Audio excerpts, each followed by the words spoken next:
Իսկ այդպես ինչ արեցին, փակեցին, լրիվ էս ճանապարհը փակված։ Աղ չեն ցանում։ Նա բերեին առավոտ ու տաղ ցանեին, գերազանց կլներ։ Գնացեք Վրաստան տեսեք, ամբողջ կազմեկը չոր ասֆալտ է։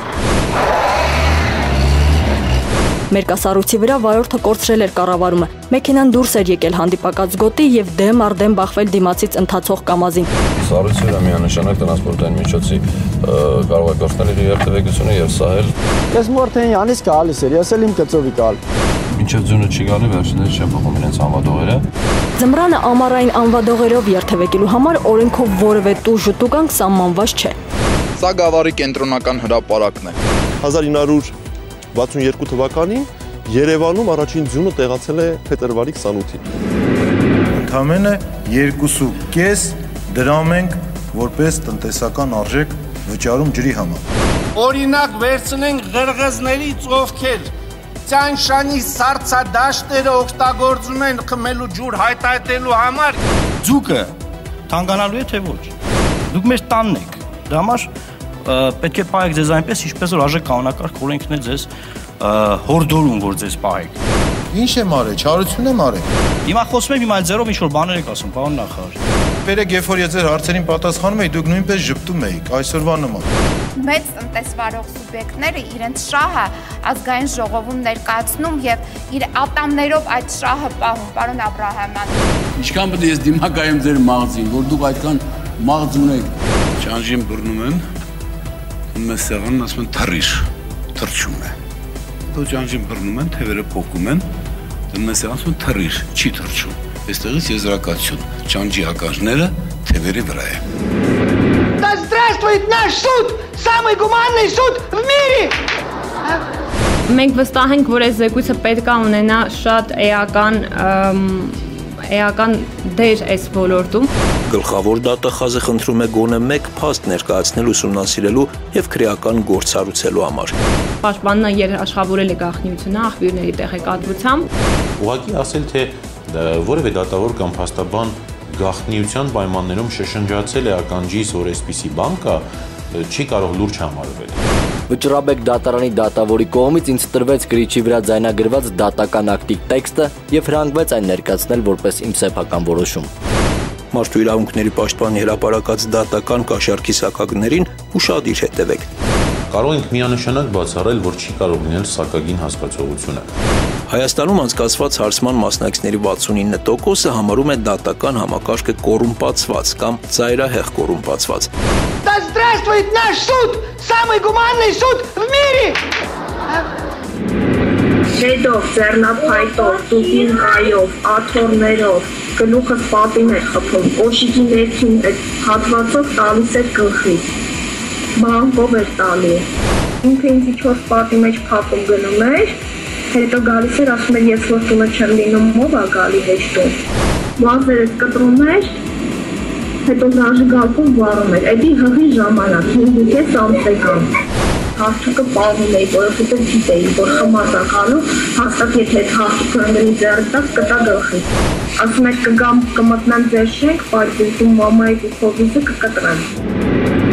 Կլիչկո կրտսերի, նրա համախոհ պատգամավոր Պլատնիի եւ Բերկուտի սպայի միջև բանակցության պահը արձանագրել էին գերմանացի լրագրողները դեկտեմբերի 10-ին։ Никто кидать не будет։ Մոնտաժված այս տեսանյութից այնպիսի տպավորություն է ստեղծվում, թե կողմերը համաձայնեցնում են սպասվող ծեծկրթուքի հանգամանքները։ Ամբողը արձակվեց տան վրա, քարեր ու տարբեր առարկաներ նետեց, կոչեր էին հնչեցնում հեռացեք Ռուսաստանից։ Քաղաքում ապրող հայերը այժմ վախենում են սքինհեդների եւ նեոնացիստների հաշվեհարդարից։ Կարծես գազաններ լինեին, ոչ թե մարդիկ։ Նրանց աչքերը մարդկային չէին։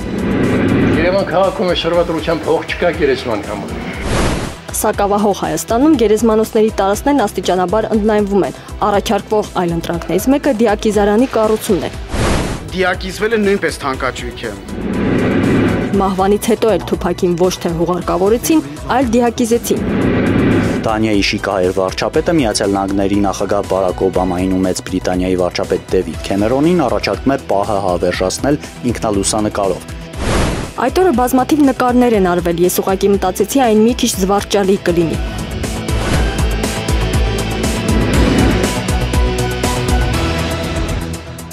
Բարի երեկո։ Դուք դիտում եք Կիրակնորյա հորիզոնը։ Այս շաբաթ Հայաստանի ողջ տարածքում, նաև մայրաքաղաքում սկսվել է իսկական ձմեռը։ Խորհրդային լրագրողների մոտ նման դեպքերի համար կար կայուն ձևակերպում։ Եղանակը կրկին անակնկալ է մատուցել։ Իրականում ամեն տարի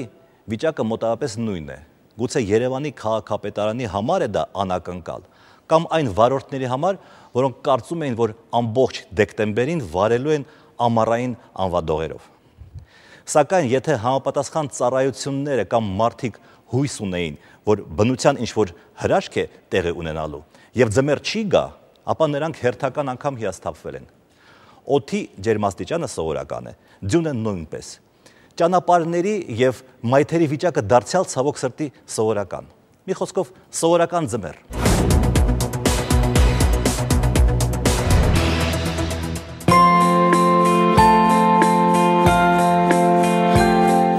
Սպիտակ, թեթև, նուրբ, փափուկ, բայց եւ խնդրահարույց, գաղտնիք չէ, ձյունը ձմեռը որքան տոնական, նույնքան էլ հոգսաշատ կարող են դառնալ։ Հայաստանում այս տարի որ ձմռան հետ գործ ունենք։ Ողջ ձմռան ընթացքում դեկտեմբեր, հունվար, փետրվար հանրապետության ողջ տարածքում սպասվում են շատ տեղումներ, որը հիմնականում պայմանավորված է արևադարձային գոտիներից, միջերկրական ծովի տաք ջրերի շրջաններից, տաք եւ խոնովաբեր ցիկլոնների ներթափանցմամբ։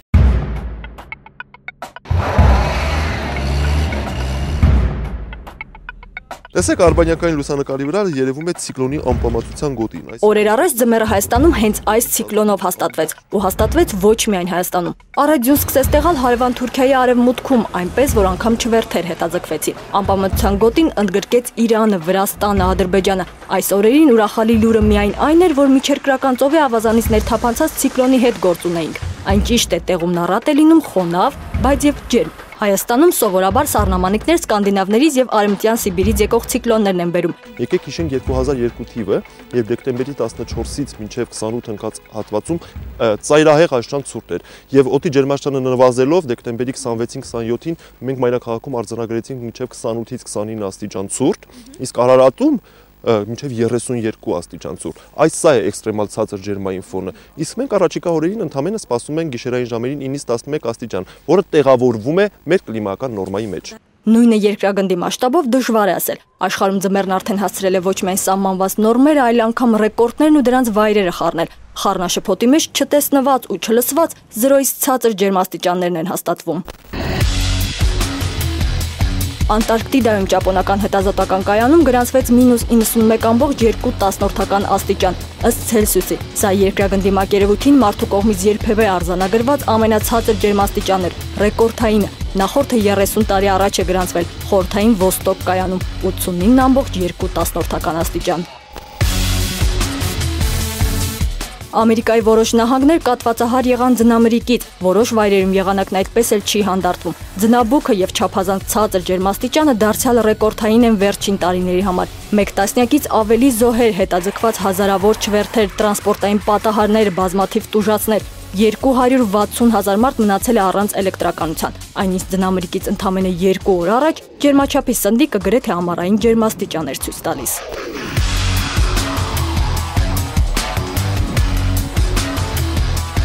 Ձնաշատ դարձած Թուրքիայում այս օրերին ոչ միայն չվերթեր հետաձգվեցին, այլ նաև ֆուտբոլային խաղը։ Գալաթասարայ Յուվենտուս հանդիպման 28-րդ րոպեին գլխավոր մրցավարը ստիպված էր դադարեցնել խաղը առատյան պատճառով։ Մենք էքստրեմալ ձյան առատ տեղումներ ասելով հասկանում ենք, որ մեկ օրում մինչև 40 սանտիմետր ձյան ծածկի ավելացում։ Նման երևույթները Հայաստանի Հանրապետությունում ոչ հաճախ են, քանի որ մենք գտնվում ենք այնպիսի կլիմական պայմաններում, որ այստեղ ուրեմն տեղումների քանակը սովորաբար քիչ է լինում։ Չի բացառվում, որ ձմռան ընթացքում 1-2 դեպք այ կունենանք այնպիսի երևույթ, որը կբերի նորից ձյան առատ տեղումների։ Հանրապետության ողջ տարածքում տեղացած առատ ձյունն այնուամենայնիվ, եթե անգամ էքստրեմալ չէր, ապա այդպիսին դարձավ։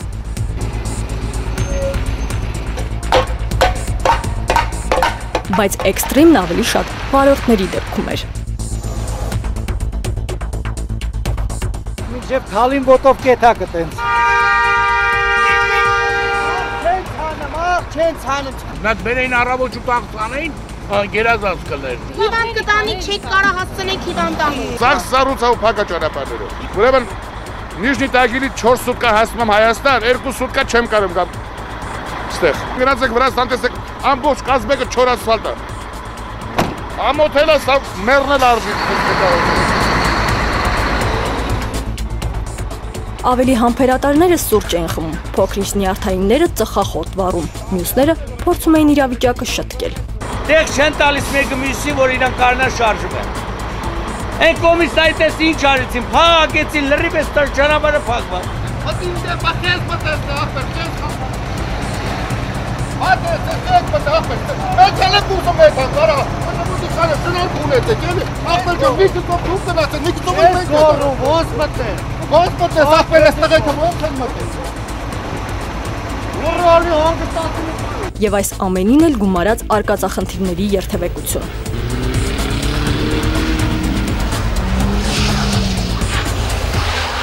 Եթե ոմանք ավտոմեքենայով այսպիսի հնարքների համար առանձին ու առանձնացված վայրեր են ընտրում, ապա առաջին ձյան հետ որոշ վարորդներ նույն հնարքները սկսեցին կիրառել խցանված ճանապարհներից դուրս գալու համար։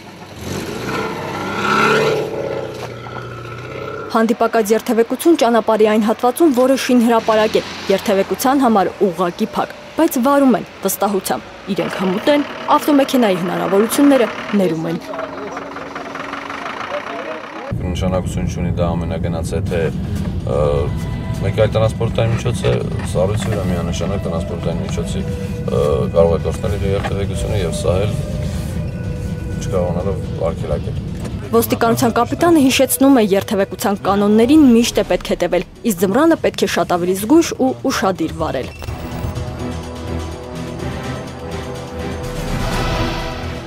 Մարդատարի ղեկին պայմանագրային զինծառայող էլ Volkswagen Vento-ն Մարտունուց դեպի Սևան ուղղությամբ էր ընթանում։ Մերկասառույցի վրա վարորդը կորցրել էր կառավարումը։ Մեքենան դուրս էր եկել հանդիպակաց գոտի եւ դեմ առ դեմ բախվել դիմացից ընթացող կամազին։ Չէր տուժել միայն կամազի վարորդը։ 27-ամյա Վահե Մարտիրոսյանը եւ ուղևոր 34-ամյա Շահին Վարդանյանը տեղում մահացել են։ Թանկարժեք այս մարդատարն այսպիսի դիրքում էր հայտնվել դարձյալ մերկասառույցի վրա անզգույշ վարելու հետևանքով։ Սպիտակցի 22-ամյա վարորդը Վանաձորի Կարին Դեմիրճյան փողոցում բախվել էր ճամփեզրի հողաթմբին ու կողաշրջվել։ Մեքենայում միայնակ էր, վնասվածքներ էր ստացել։ Տորանքից ավտոբուս եկավ, Opel Magnus-ի ավտոբուս եկավ։ Ես մորթեն յանից գալիս էր, ես էլ իմ գծովի գալ։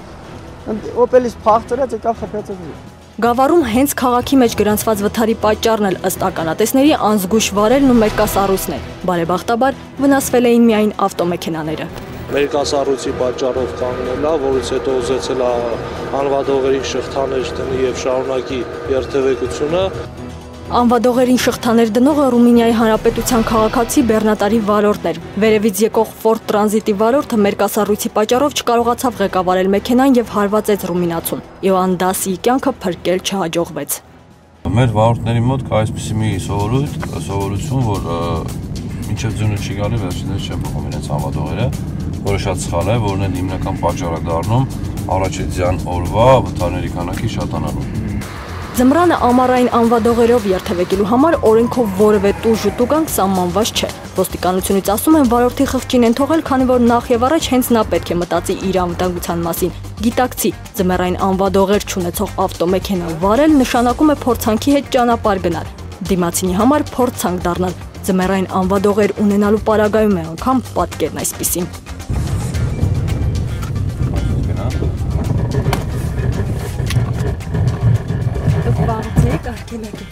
Շուտվանից, ինչ զեն եկավ ես, այդ վաղտվանից արկելակ բացր։ Այդ ինքը մոտավորապես ինչքան գնաց առայ։ Դե այսինքն ունենք գնում ենք 20 կմ/ժ արագությամբ, մոտ 7-8 մետր մենք գնացինք։ Հիմնական վթարների պատճառը լինում է կտրուկ գործողություն կատարելը, այսինքն վերջինս կտրուկ ցանկանում է արկելակել, զգում է որ դիմացի մեքենան դանդաղեցրել է։ Իսկ մերկասառույցի ժամանակ ամենաճիշտ տարբերակը մեքենան կանգնեցնելու դա մանուվները չի կանգնում, ինքը շփվելով դանդաղեցնում է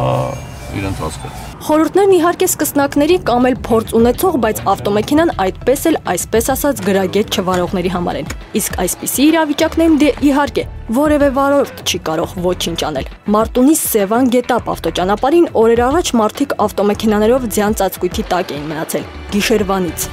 Սա Գավառի կենտրոնական հրապարակն է։ Սովորաբար այս ժամերին մարդիկ շտապում են աշխատանքի, երեխաները դպրոց կամ մանկապարտեզ, իսկ այսօր առատ ձյան պատճառով նույնիսկ բեռնատարներն են դժվարանում երթևեկել։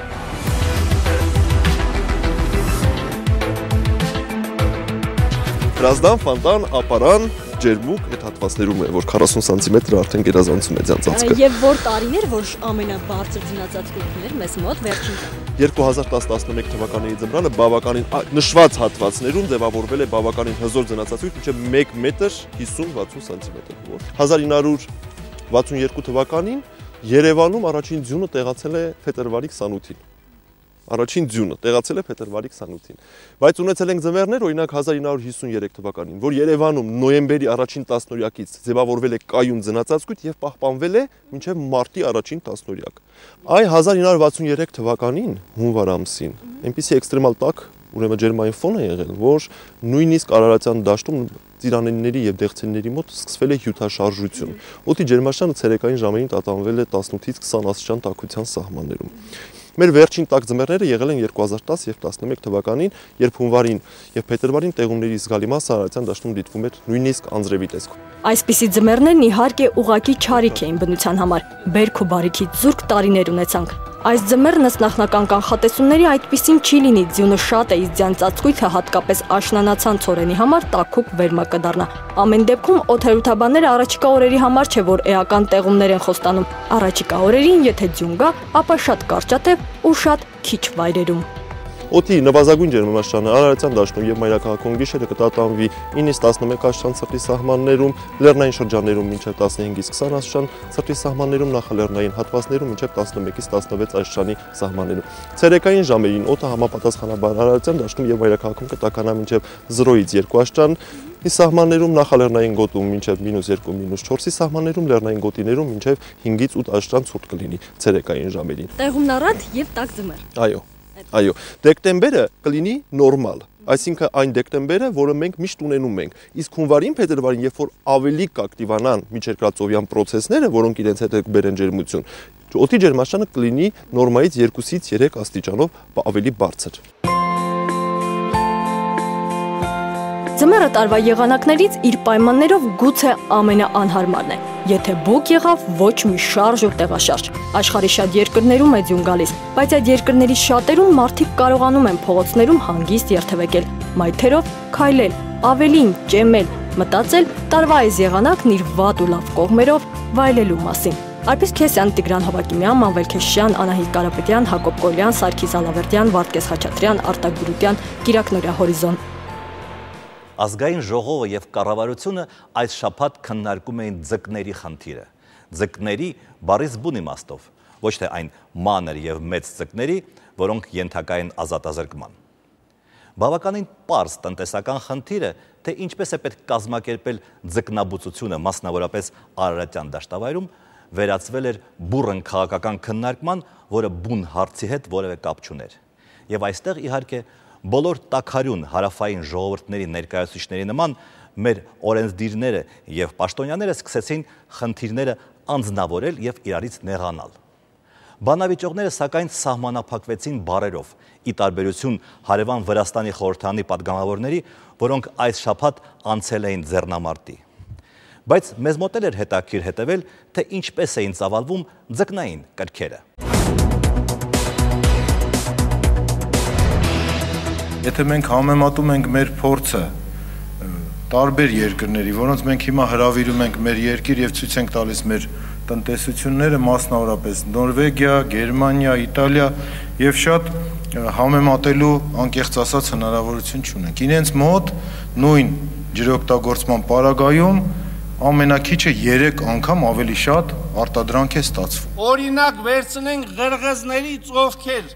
Ցանշանի սառցադաշտերը օգտագործում են խմելու ջուր հայտայտելու համար, Գերմանիային վաճառում են 25 լիտրանոց կանիստրը $12 եւ արտարժույթի հսկայական հոսքեր են ունենում։ Ձուկը թանկանալու է թե ոչ։ Խորհրդարանին ներկայացրեք համապարփակ տեղեկատվություն։ Խորհրդարանը պիտի իր քվեարկությամբ որոշի, որ խնդիրն է առաջնային։ Մինչև այսօր մենք 1200 դրամ կերի համեմատության մեջ ընդամենը 2.5 դրամ ենք որպես տնտեսական արժեք վճարում ջրի համար։ Հիմա խնդրում եմ դուք ինքներդ համեմատեք։ Ես ես հարցնում եմ, ապրանքի գինը բարձրանալու է թե ոչ։ Դուք ինձ պատասխանում եք, դուք խորը սխալմունքի մեջ եք, գուցե իջնի, մեջբերում եմ, գուցե իջնի գուցե բարձրանա, 2-3% կբարձրանա եւ այլն։ Եթե հայտարարում եք, որ 10 անգամ ձկան գինը բարձրանում է, ես ինչ պետք է ասեմ, խնդրում եմ ինձ ասեք։ Որտեւ եթե մեկը ինձ, պարոն Աբրահամյան, հիմա դուրս եմ գալիս, բռնում են, ասում են, ինչի ձկի գինը 10 անգամ բարձրանում է, ես էլ ասում եմ, ոչ, խոսքը վերաբերում է գնագոյացմանը։ Սա ճիշտ տեղեկատվություն չի։ Ես չեմ անդրադառնալու ձկնաբուծությանը կամ ջրին, որը մենք լավ չենք օգտագործում։ Ես պետքա ուղղակի անդրադառնամ, պարոն նախարար, ձեր պահվածքին ազգային ժողովում։ Չեմ կարծում, որ կառավարությունը ձեզ ուղարկել է խորհրդան, որ падգամավորներին վիրավորեք այստեղ։ Դուք մեր տանն եք։ Դրա համար պետք է պահեք ձեզ այնպես, ինչպես որ արժեք կանոնակարգ օրենքն է ձեզ հորդորում, որ ձեզ պահեք։ Հիմա խոսում եմ, հիմա ձերով ինչ որ բաներ եք ասում, պարոն նախարար։ Դուք շարունակում եք ձեզ այդ ոչի մեջ պահել։ Դուք ասում եք, մեր տուն ես եկեք, ես խելոք պահի։ Ընդունում եմ։ Ինչ եմ արել, չարություն եմ արել։ Բայց խնդրում եմ չմոռանաք, որ այս տունը նաև մերն է եղել, մինչև ձեր այստեղ գալը։ Մենք էլ ենք այստեղ աշխատել։ Այդ դեպքում ես ձեզ ասեմ, ես 2 անգամ падգամավոր եմ ընտրվել, այն էլ մեծամասնական կարգով։ Հիմա ես ձեզ ասեմ, կամ ավելի մեր հարգելի падգամավորները նախկինում եղել են մեզ ասեին։ Ձեզ կառավարությունից ուղարկել են, որ մեզ ասեք, որ մենք իրավունք ունենք հարց տալու։ Մենք գիտենք, որ մենք իրավունք ունենք։ Եվ մենք տալիս ենք հարցեր, եւ տալու ենք հարցեր։ Հետո ասում եք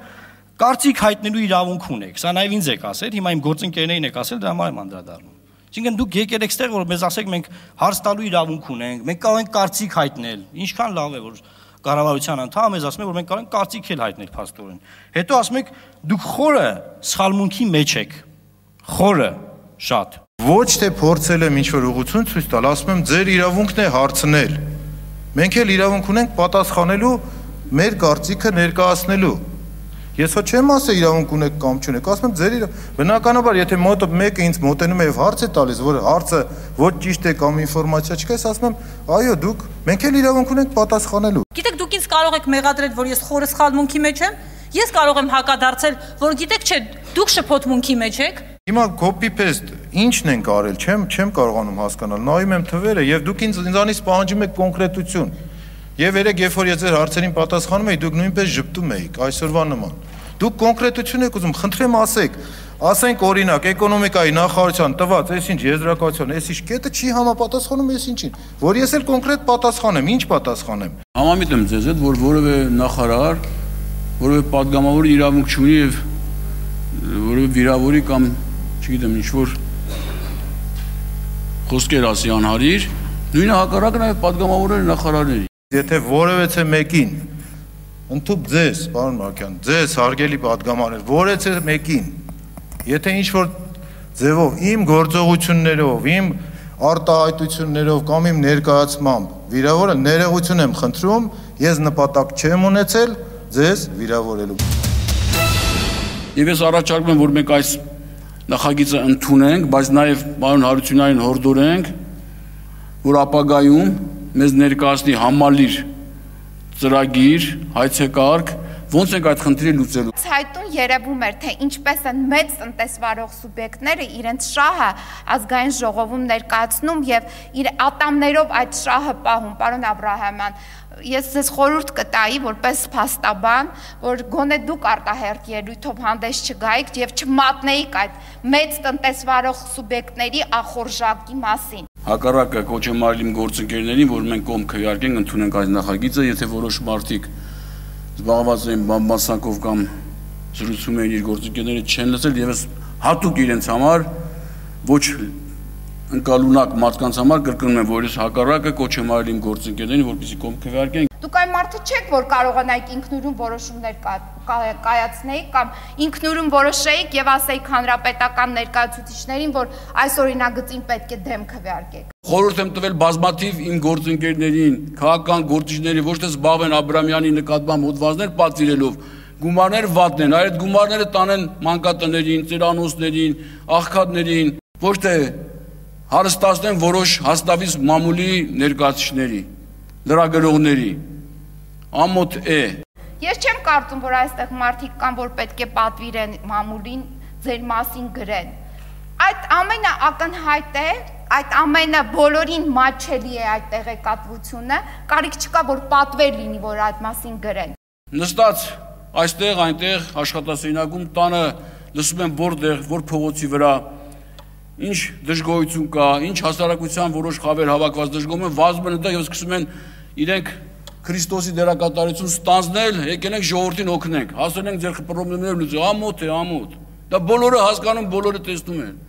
Իրենց քաղաքական վարկը, իրենց ընտանիքի վարկը, իրենց պահվածքը, եւ դրանով չի որ հասարակության մասին պետք է սիրելիներս մտածենք, հարգելիներս։ Ես չեմ ամանչի, եթե ունենամ ձկնարդյունաբերություն ու բիզնես, դրա մասին հայտարարել։ Խոսել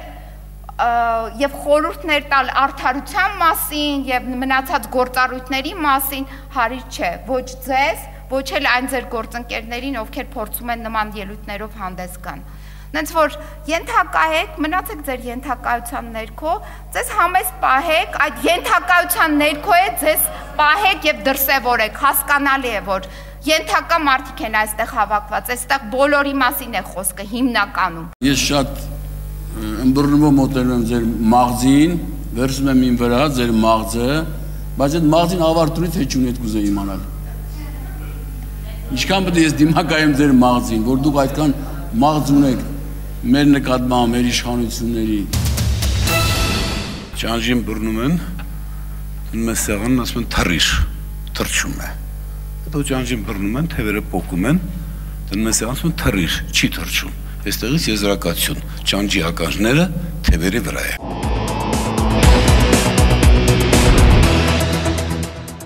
Մարդու իրավունքների պաշտպանն այս շաբաթ զեկույց է հրապարակել մեր դատական համակարգի վերաբերյալ, որ այդ համակարգը մեղմ ասած չի ապահովում մեր քաղաքացիների արդար դատաքննության իրավունքը, որ այստեղ կա կոռուպցիա, իսկ հաճախ դատավորները որոշումներ կայացնելիս ղեկավարվում են վերևների ազդակներով, դրա հետ կարծում եմ ոչ ոք չի վիճի։ Երբ դա ասում են լրագրողները, հրապարակախոսները, քաղաքական գործիչները, դա նորմալ է։ Մենք պարզապես ընդհանուր ահազանգ ենք հնչեցնում։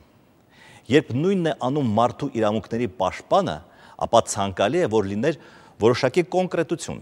ով, երբ եւ ինչպես է կաշառք զբաղվում հովանավորչությամբ կամ սպասում վերադասների զանգերին։ Նման փաստերը անշուշտ կհարստացնեին աղմկահարույց զեկույցը։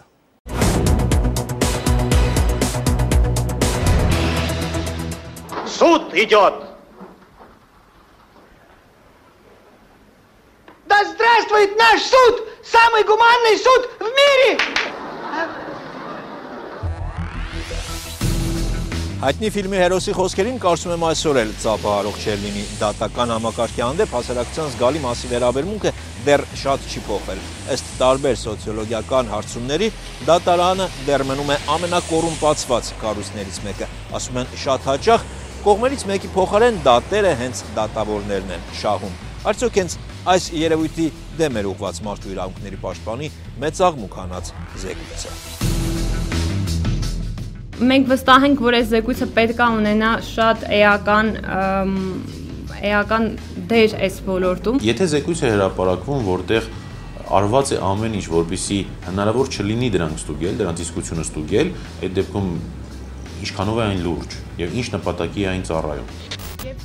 Արդար դատաքննության իրավունքի վերաբերյալ զեկույցը առաջինն էր մարդու իրավունքների պաշտպանի պրակտիկայում։ Մինչ այն խոստանում են դարձնել ավանդական ամենամյա եւ նույնիսկ մշակույթ, զեկույցի թիրախ դարձած դատաիրավական ամբողջ համակարգը ամբողջ ուժով պայքարում է զեկույցում արտահայտված տեսակետների ու բնորոշումների դեմ, արժանապատվությունը վերականգնելու համար։ Դատավորների միությունը զեկույցում տեղ գտած դատողությունները համարում է հեղինակություն ոտնահարող, որոնք պետական եւ հասարակական կարգի ապակայունացման լուրջ վտանգ են պարունակում։ Գլխավոր դատախազը խնդրում է գոնե մեկ փաստ ներկայացնել ուսումնասիրելու եւ քրեական գործառույցելու համար։ Մարդու իրավունքների պաշտպանի գրասենյակում ասում են փաստերը բազմաթիվ են, աղբյուրները հավաստի, բայց հասցեատերերն են անհասանելի։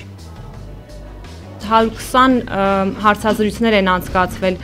փաստաբանների, դատավորների, դատախազների եւ իրավաբան փորձագետների շրջանում։ Պարզապես ասել, թե 120 անձի շուրջ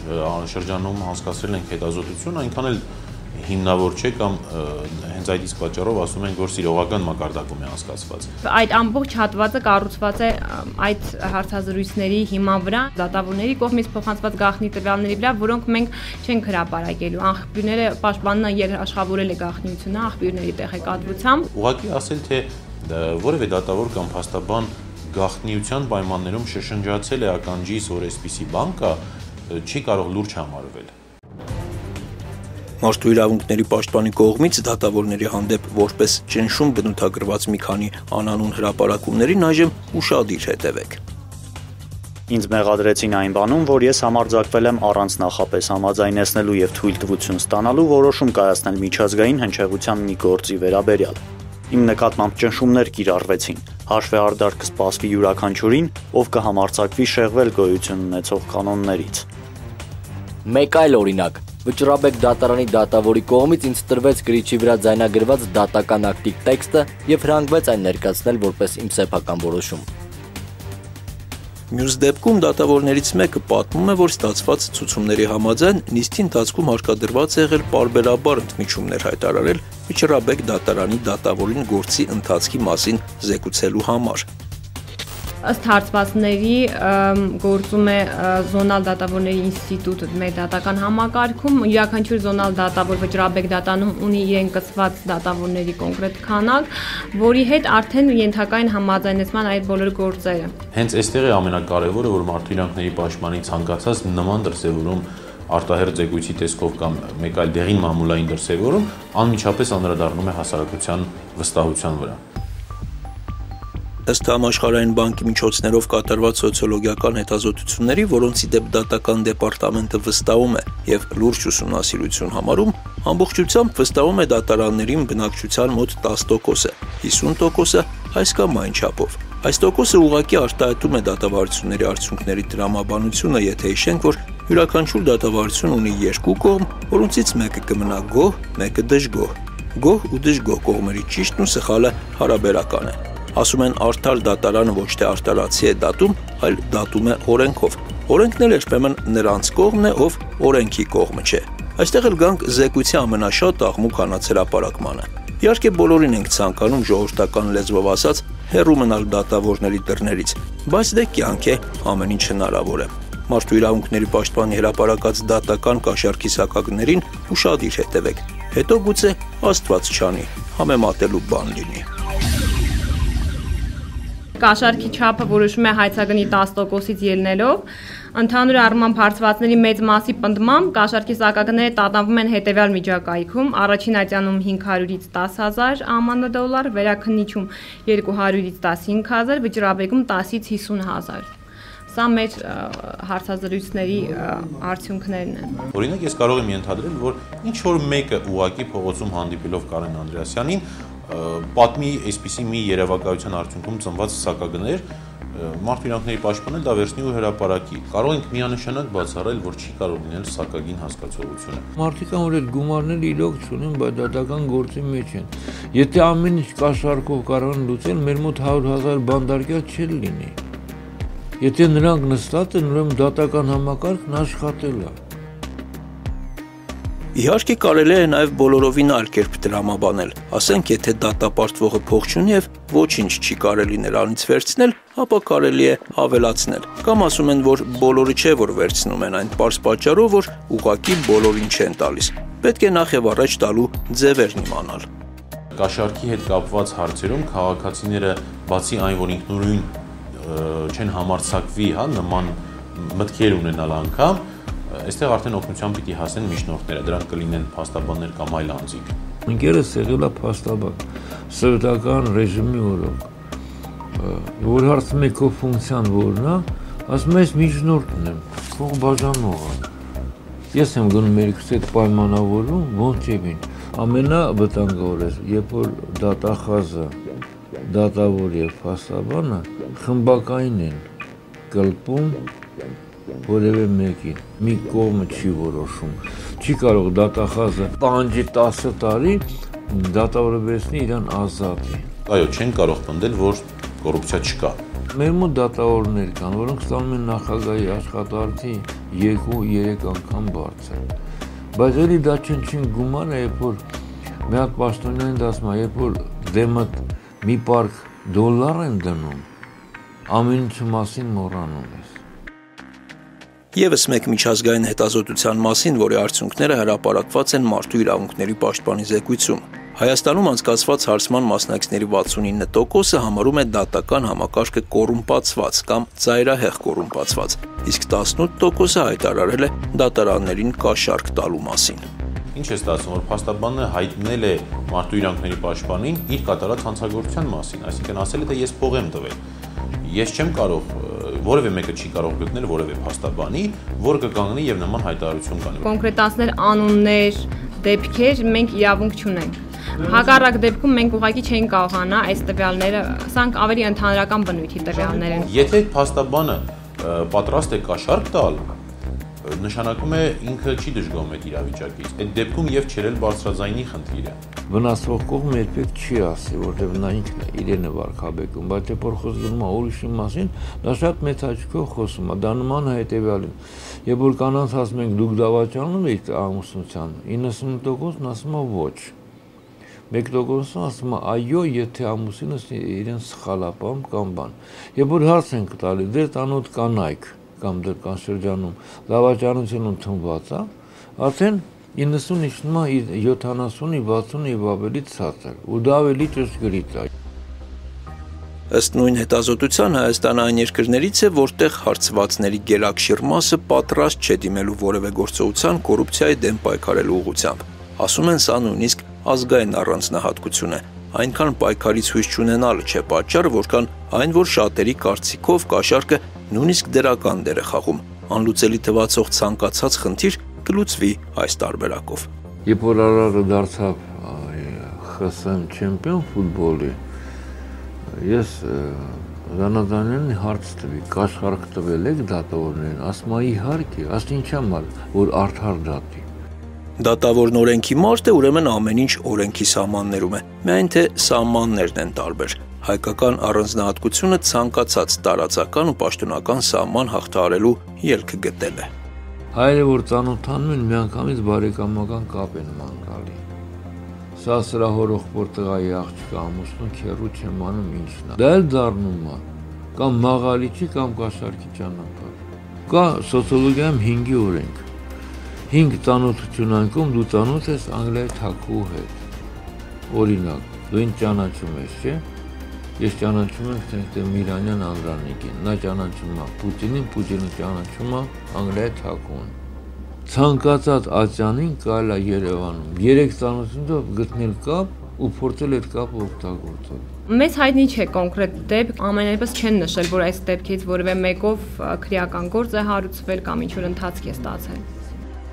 Բայելուր կմնային ծանոթ բարեկամ հարաբերությունները։ Իդեպ մարդու իրավունքների պաշտպանի գրասենյակը զեկույց է հրապարակելու հաջորդ օրվանից իր ամբողջ կազմով անհասանելի դարձավ ամբողջ լրատվական դաշտի համար։ Կապի դուրս եկող աշխատակիցներն էլ ասում են միայն, որ ոչ ոք տեղում չէ, որ այս թեմայով խոսի։ Իսկ մենք դատական դեպարտամենտում պարզեցինք, որ վերջին անգամ Հայաստանում դատավոր քրեական պատասխանատվության է ենթարկվել 2004 թվականին։ Ինձ համար դժվար եղավ պատկերացնել դատավարությունը, որտեղ դատավորը դատավորին է դատում, այն էլ ինչի համար։ Փոխարենը շատ արագ պատկերացրեցի կաշառագիտության վերջին, կես լուրջ, կես կատակ բացահայտումը։ Պարզվում է գոյություն ունի նաև բացարձակ կաշառք արտահայտությունը։ Դա այն կաշառքն է, որ տալիս են կաշառքի ճիշտ չափը իմանալու համար։ Արտակ Հովհաննիսյան, Արեգ Հակոբյան, Կիրակնորա, Հորիզոն։ Այս շաբաթ համացանցում լայն տարածում էր գտել YouTube-ում տեղադրված նյութը, որտեղ մի կին պատմում է այն մասին, թե ինչպես էր իրեն խոշտանգում ամուսինը։ Այդ նյութը հրապարակել էին հետք.am կայքի մեր գործընկերները։ Ինչպես միշտ, հարգելով անմեղության կանխավարկածի սկզբունքը, մենք հեռու գնացող մեկնաբանություններ չենք անում։ Եթե կնոջ պատմածի գոնե 1%-ը ճիշտ է, ապա այս հարցով անշուշտ պետք է զբաղվեն իրավապահները։ Սարգիս Հակոբյանի հետ ես 16 տարեկան եմ եղել, այդ վաղ հաղթրել է երևի 3-4 տարի առաջ հաղթրել է, սկսել ենք իրար հետ ապրել, դրանից հետո ինքը ապրեցինք մի քանի ամիս, Հասմիկին ուղարկել էր երեխեքի հետ իր ծնողների տուն, ինձ ասում էր, որ ծնողների մոտ է ուղարկում, քանի որ Հասմիկը ուրիշ տեղ չունի գնալու, ասում էր, ես իմ երեխեքին չեմ կարա դուրսը թողեմ։ Ինչ-որ կռիվների մեջ էր, մայրը ջղայնացել էր ու Հասմիկին ինատու դիտավորյալ ուղարկել էր քաղաք։ Ինձ այդպես տարավ տուն, Հասմիկին ասեց արի ապրուստ է, ինձ էլ տարավ մամայինցս տուն։ Խմում էին, ինքը գժվում էր, գալիս էր ինչ-որ մի անկապ առիթով, գալիս ծեզում էր։ Ու դրանից քիթս ջարդել էր, ես չգիտեի, որ քիթս ջարդվել է, այդ ուդարներից հետո ոնց որ քիթս ուրել էր, կապտել էր, առում էր գալի, դրանից հետո էլի մի օր հետո կռիվ եղավ, էլի տվեց, իմ քիթը չէր շնչում, ես մտածում էի գրիպ եմ, ինչքան բախտեր չէր շնչում, բացում էի չի կամ շնչի, հացը ետում խեղդվում էի, չէր շնչում, ընդհանրապես։ Դրանից հետո գնում ենք մամայից, որ արդեն իր հետ կռվեցի, գնացի մեր տուն, մաման ասաց էս աննորմալ բան է, չես կարող շնչես, էս ինչ է, հնարավոր չէ, քան ժամանակ գրիպ լիներ։ Գնում ենք բժշկի, ասում են, որ կոտրված է քիթը։ Ուղղակի որ կարծում էի լրիվ նույն իմ պատմությունն էր, ես ուղղակի իմ վրա այդ ամեն ինչը զգացել եմ, ես 2 տարուց ավել եմ թավիլ դիմացել, դրանից հետո ուշքի չէի կարողանում գայել, ահավոր վիճակի հետս, ուզում էի դաժե ինքնասպանում էի, իսկ ինքը 9 տարի է դիմացել, որ այդ ամեն ինչը կարդացի, նույն պատմությունն է, որ գրած է պապիրոզով ուզում էր աչքերի, այդ պապիրոզով ուզում էր աչքերի մեջ հանգցնել, նույնը ոչ թե հենց այդպես, այլ ուղղակի լազերս կտրում էր, հետո զաժիգալքով վառում էր, էդի հղի ժամանակ, 5.5 ամսեկան, ծեծեց հղի ժամանակ, այդենց, այլանդակ ծերի, մազերս կտրեց, պաժար տվեց գլուխս, մազերս վառում էր զաժիգալքով, կապտիկներս հենց անցավ, գնացի, ասեն 5.5 ամսեկան էր, ասեն, որ ընդհանրապես բժշկի չէի գնացել, նրա համար, որ ինքը ամբողջորեն երների հետ նստած խմում էր, կամ էլ տունը չէր լինում, ես մենակ տունը նստած, պիտի գնայի բժշկի, ինքը ինձ մենակ ասեն, որ ոտով ոչ մի տեղ չէր թողում տնից դուրս գայի, մեջքից, փորից, քափսով, գլխից, գլուխս մի քանի տեղից բացել էր, աչքերս կապտել, որ չէր բացվում ընդհանրապես, մինչև հիմի աչքիս տակ շրամա գծիկ ա մնացել, այդպես բանը, դրանից հետո գնում ենք հիվանդանոց իրար հետ կապուտուկներս լավանում է, էրխոյի մտնում եմ, ասում են, որ երեխան հիվանդ է, հիմատոմա կա գլխին, իր վերակրել։ Կնդից սարի ջուրը հետո եռացրել ջուրը, պահում էր դուշը վրես, որ արոնները իքր մաքրվ էր, բայց դրանից հետո այդ դուշի այդ մեծ կլոր բանով տալիս էր գլխից ենքան, որ էդի ջարդվում էր, արոնը գլուխս բացվում էր։ Ինքը որտիկի կար, ես ունեման այսպես դողում էի, անայց ձևի, որ ինձ թվում էր սրտս խառնում էր, ինձ թվում էր, որ ուշկս կետ հայեցա վախի։ Ինքը ինձի 4 պատի մեջ փակում գնում էր, հետո գալիս էր, ասում էր, ես որ տունը չեմ լինում, ով ա գալի հեշտում։ Ինչ ես անում գնում։ Ատենց, հետո վաղկը տեստվեր ծեծեց ընգերների ներկայությամբ, այդ ես ասում չդիմացա, հենց ընգերներին ճանապարհում ա, գնում նստում ա ձիվանի վրա ու անջատվում քնում ա վարկյանական։ Ես ատենց ծեծված, ջարդված, զանգում եմ մամայիս, տաքսիով գալիս է ինձի տալիս, տանում ա, ինքը քնած ա լինում, ես փախնում եմ, քանի որ ինքը ինձ չէր թողում ես գնայի։ Հիմումը գրեցին, ինքը գալիս էր, ասում էր ամեն ինչ սուտ է, ինքը փեդով էր ինձ ծեծում, ասա փեդով չա ծեծե, մի խոսքով։ Այդ մինիմը հասավ նրան դատա բժշկի գնացինք, լրիվ գրեցին բանարին, այդ բժիշկը զարմացել էր, ասում էր, ես տենք բան չեմ տեսել, որ այդ աստիճանի մարդ ծեծված լինի։ Ասում էր, մեկ էլ մեքենայի բանն է, կապոտն եմ տեսել, որ այդպես ջարդված լինի։ Ուղղակի իմ դիմումը հետ վերցրեցի նրա համար, որտեղ ես չէի ուզում, որ իրան մի բան լիներ, ասում էի, թող ինքը ինձ հանգիստ թողի ու վերջ։ Ասում էր, կգամ կմտնեմ ձեր շենք, բայց դու մամայի ու քովիզը կկտրեմ։ Անընդհատ հետևում էր, ես դաժե բալկոն տնից դուրս չէի կարողանում գալ։ Մամաս որ պիտի գար, զանգում էր, ասում էր, «Յա բալկոնից նայես, ինքը չի երևում», հելնում ենք պատից նայում ենք, դնենք չկա, նոր ինքս գալիս էր։ Ես ուղղակի գիտեի, որ ինքը չի նստելու, փող կտա դուրս կգա, ասում էի, փողը կտա դուրս կգա, դրանից հետո ավելի կճղայնանա, որ վաբշե ինձ հանդիստ չի թողել։ Եթե ինքը ինձ մենակով բռնացներ, դուրս էր, ինքը հաստատ ինձի մի բան կաներ, գրել էր բախտը ձերել է, որ գուստավ տանում ես, հենց երևաց մտնես Հայաստան, իմացի, որ դագաղը կորել է։ Գրել էր մամայիդ տեղը գիտեմ, կեթամ վիզը կկտրան։ Այդպես բաներ կար գրած։ Ինչև հին ելք է, եթե մտնեք ադնակլասիկ կտեսնեք, աղբերս բանակումա, գրել էր աղբորիցը լուր կլսես, իբր գախեցեք, որ աղբորը իբան կանեն։ Հետով, ձեռնափայտով, տուկին կայով, աթորներով, գլուխս պատին էր խփում, օշիկի ներքին այդ հատվածով տալիս էր գլխից, բանկով էր տալի։ Մի խոսքով, ինքը որ պիտի գարտում, ես տան ամեն ինչը պահում էի, խոսքի գետինը հարթուկ էի արել, դրել էի գետինը, որ հարթուկը սառեր, հարթուկը պահում էի, որովհետև գիտեի, որ խմած է գալու, հաստատ եթե այդ հարթուկը ընկնի ձեռքից տակ, կտա գլխից։ Ամեն ինչ ես պահում էի։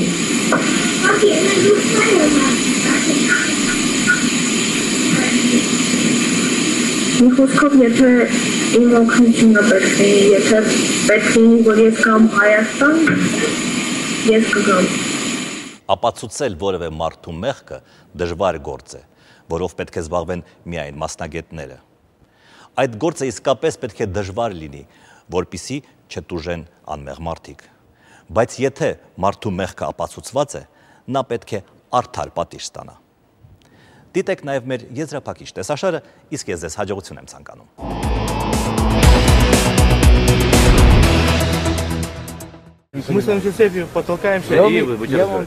Կլիչկո կրտսերի, նրա համախոհ պատգամավոր Պլատնիի եւ Բերկուտի սպայի միջև բանակցության պահը արձանագրել էին գերմանացի լրագրողները դեկտեմբերի 10-ին, երբ իրավապահները ապամոնտաժում էին Կիևի փողոցներում ընդդիմադիրների կառուցած բարիկադները։ Պալատնին այս դրվագում հայտարարում է, թե դառնում ենք շղթա, հրում են։ Բերկուտի հրամանատարի պատասխանն այսպիսին է. եթե ցուցարարները ինչ-որ իրեր չնետեն, չհարված են, խնդիրներ չեն առաջանա։ Կլիչկոն իր հերթին ավելացնում է, թե ոչ ոք այդպիսի քայլի չի դիմի։ Մոնտաժված այս տեսանյութից այնպիսի տպավորություն է ստեղծվում, թե կողմերը համաձայնեցնում են սպասվող ծեծկրթուքի հանգամանքները։ Տեսագրությունը տարածվելուց հետո Կլիչկոն իրավիճակի նման կերպ ներկայացումը համարել է անկարգությունների հրահրման փորձ։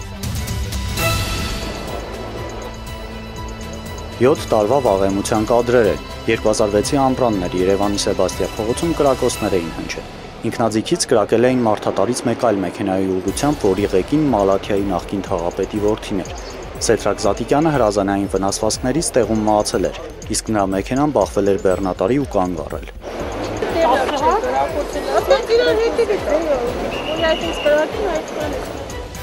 Այդ պահին մոտակա մթերային խանութից դուրս էր գալիս 37-ամյա Կարինե Սարգսյան Անտոնյանը։ Կրակոցների ձայները լսելով հետ էր դարձել, դեպի դուռը հրել նաև խանութի առաջ պաղպաղակ վաճառող կնոջը, հետևից էլ ինքն էր փորձել ներս մտնել։ Չէր հասցրել, գնդակներից մեկը պատահականորեն դիպել էր կնոջ պարանոցին, նա նույնպես տեղում մահացել էր։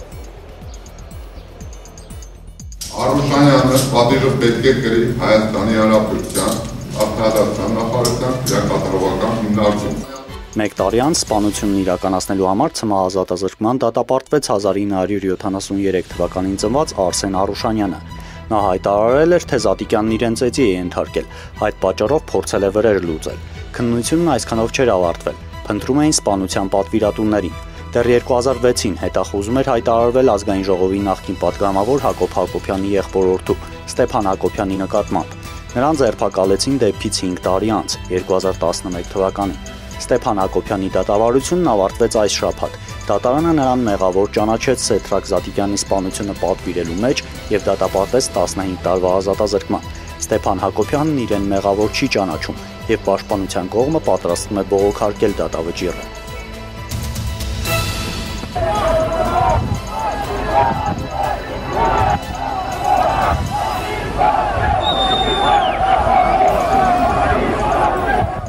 Ռուսաստանի Արզամաս քաղաքում այս շաբաթ անհանգիստ էր։ Զանգվածային անկարգություններ, որոնց գլխավոր թիրախը կովկասցիներին պատկանող տներն ու ընկերություններն էին։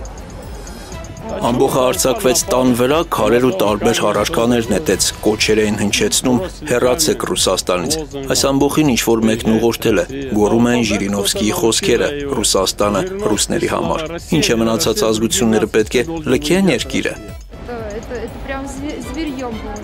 Կարծես գազաններ լինեին, ոչ թե մարդիկ։ Նրանց աչքերը մարդկային չէին։ Մեզ փրկեց այն, որ խանութում էինք։ Եթե խանութում չլինեինք, այս պահին հաստատ այլևս չէինք լինի։ Անկարգությունները սկսվել էին Կիրակի օրը հայկական օջախ սրճարանում տեղի ունեցած սպանությունից հետո։ Պաշտոնական վարկածով սպանված Ալեքսանդր Սկալաևն ընկերոջ ու մի քանի աղջիկների հետ մտել էր սրճարան, սնունդ պատվիրել, որի որակը հարուցել էր նրա դժգոհությունը, խնդրել էր, որ մոտենա ադմինիստրատորը։ Դժգոհությունները հայտնել էր նրան, մի քանի րոպե հետո նրան դուրս էին կանչել, ծեծել ու շամփուրով հարվածել։ Իրավապահները ձերբակալել են ծեծկրտուքի մի քանի մասնակիցների։ Քաղաքում ապրող հայերը այժմ վախենում են սքինհեդների եւ նեոնացիստների հաշվեհարդարից։ Շատերը պատրաստվում են լքել Արզամասը եւ բնակություն հաստատել այլ քաղաքում։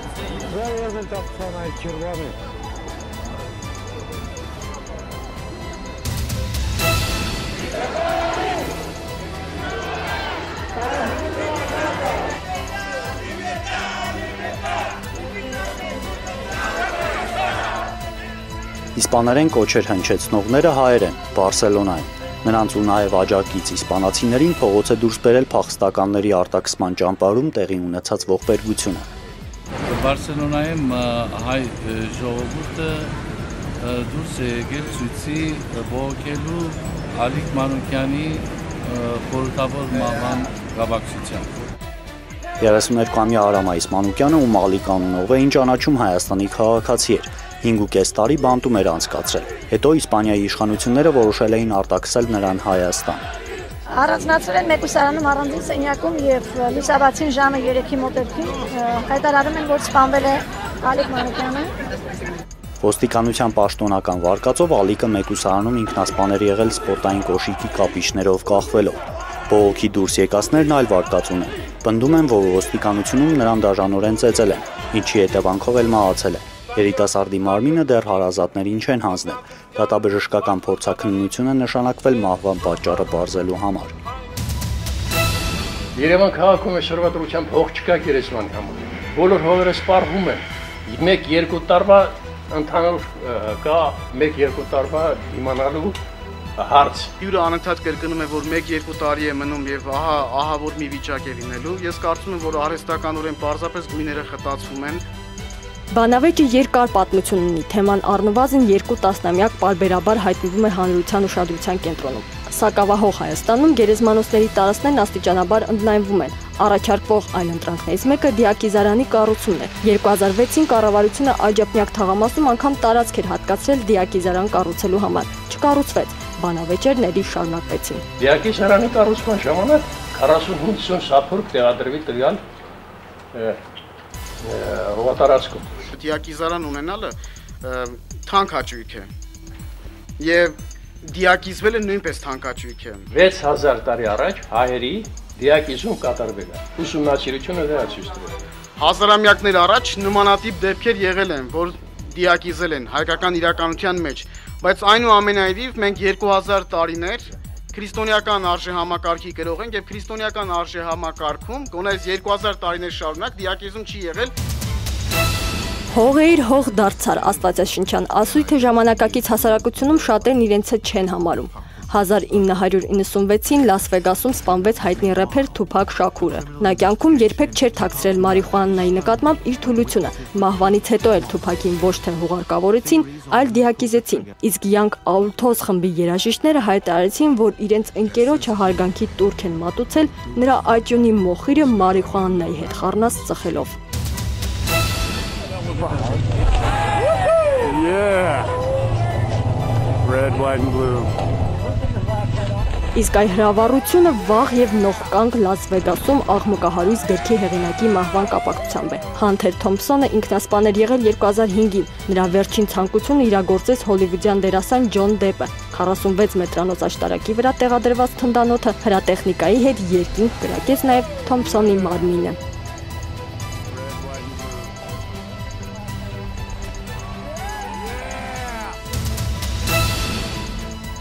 Այս ուղարկավորությունն անցնում է ավանդական արարողակարգով, չնայած հանգուցյալը խաղաղության Նոբելյան մրցանակակիր է եւ շատ ավելի հայտնի գործիչ, քան Թոմփսոնը կամ Թուփակը։ Հարավաֆրիկյան Հանրապետության առաջին սևամորթ նախագահ Նելսոն Մանդելային հրաժեշտ տալու էին եկել նաև համաշխարհային քաղաքականության առաջին դեմքերը, բայց նրանց դեմքի արտահայտությունը մեղմ ասած չէր համապատասխանում թաղման արարողակարգի տրամաբանությանն ու տրամադրությանը։ Դանիայի շիկահայր վարչապետը Միացյալ Նահանգների նախագահ Բարակ Օբամային ու Մեծ Բրիտանիայի վարչապետ Դեվիդ Քեմերոնին առաջարկում է պահը հավերժացնել ինքնալուսանկարով։ Ժպտացող եւ ուրախ առաջնորդների ֆոնին առանձնանում է Միշել Օբամայի խոժոռ հայացքը։ Հաջորդ լուսանկարներից մեկում արդեն երևում է, որ Միացյալ Նահանգների առաջին տիկինն արդեն նստած է ամուսնու եւ Դանիայի վարչապետ Հելե Թորնինգ-Շմիդտի միջև։ Քննադատությունների մեծ ալիքին շիկահայր վարչապետուհին արդեն արձագանքել է։ Այդ օրը բազմաթիվ նկարներ են արվել, ես ուղղակի մտածեցի այն մի քիչ զվարճալի կլինի։ Երբ հանդիպում ենք երկրի եւ կառավարությունների ղեկավարներին, մենք էլ պարզապես մարդիկ ենք, ովքեր ուրախանում են։ Մարդիկ կանգնած պարում են, մենք էլ արեցինք իսկապես զվարճալի ինքնալուսանկար։ Մեծ Բրիտանիայի վարչապետին էլ են քննադատել պարլամենտում։ Դեվիդ Քեմերոնն ի պատասխան հայտարարել էր, թե լուսանկարվել համաձայնել է քաղաքավարությունից ելնելով։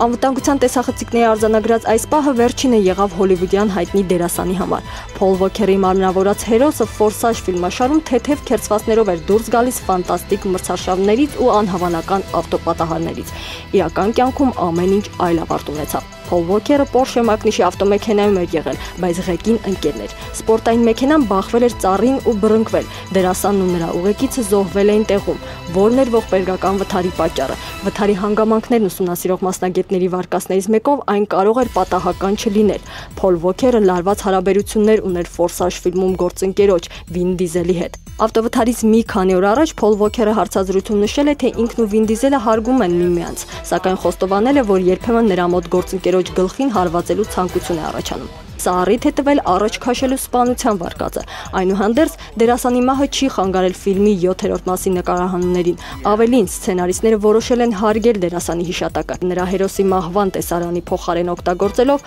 Վոքերի վթարի իրական տեսանյութը։ Я выслежу и уничтожу тебя, когда захочу.